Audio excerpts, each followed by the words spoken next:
જય માતાજી મિત્રો, આજના નવા વ્લોગમાં તમારું સ્વાગત છે.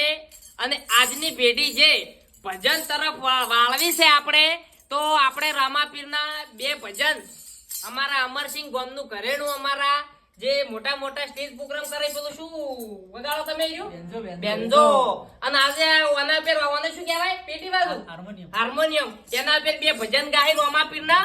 તો બધા તૈયાર થઈ જાઓ ભક્ત મંડળ આપણે. હા હા લાવડો.